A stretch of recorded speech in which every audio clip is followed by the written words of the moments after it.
Hola campesinos y campesinas, les damos la bienvenida a un nuevo podcast de los Cotorration Reformistas. El día de hoy hablaremos sobre una de las problemáticas que hubo en el siglo XX. Para ser más específicos, le hablaremos sobre la reforma agraria. Pero antes de empezar, mis cotorrines y cotorrinas, ¿cómo en Chile se llevó a hacer una reforma agraria?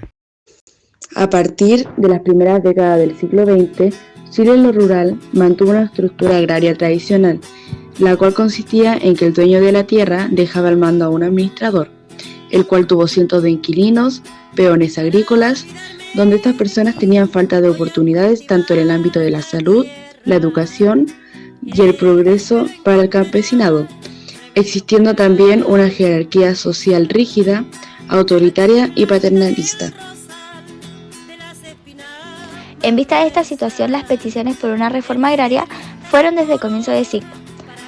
Para los sectores liberales y conservadores, siempre estuvieron dispuestos a bloquear cualquier iniciativa destinada a aplicar una reforma agraria y privilegiaron la industrialización antes de lo rural.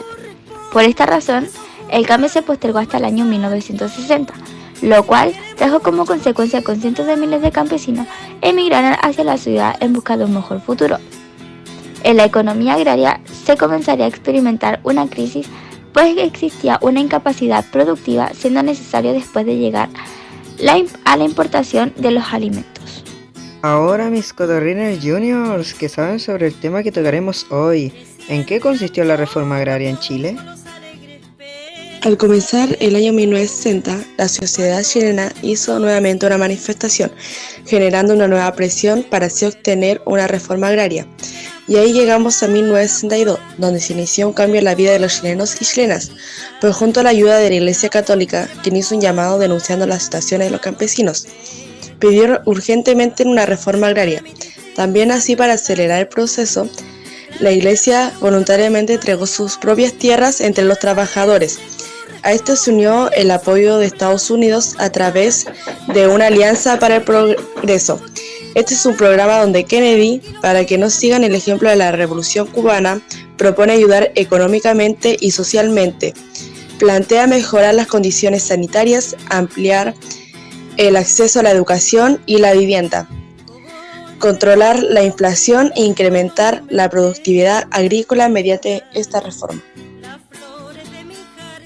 Todo esto coincide con el gobierno de Jorge Alessandri, quien tuvo que enfrentar esta presión, y a base de las circunstancias se ve forzado a mandar una reforma a la Constitución.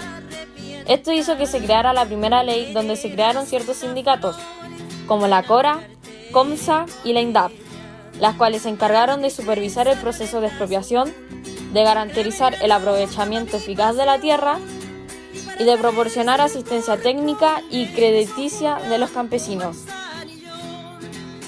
Tiempo después del mandato de Eduardo Frei Montalva, el proceso de reforma agraria alcanza un veloz impulso, formando un nuevo programa reformista, buscando la modernización del mundo agrario mediante la distribución de tierras y la sindicalización campesina, llamando la tierra para el que trabaja.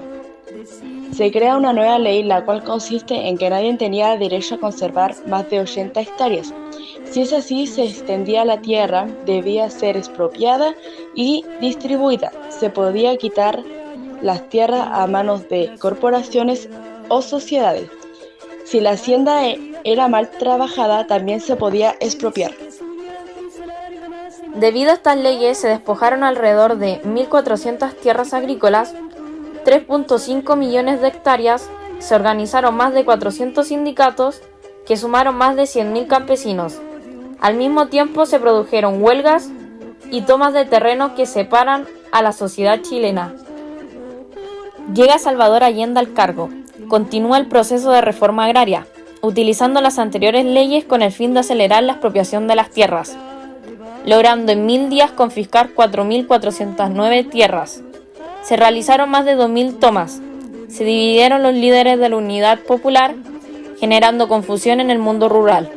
Luego hubo una drástica caída de la producción.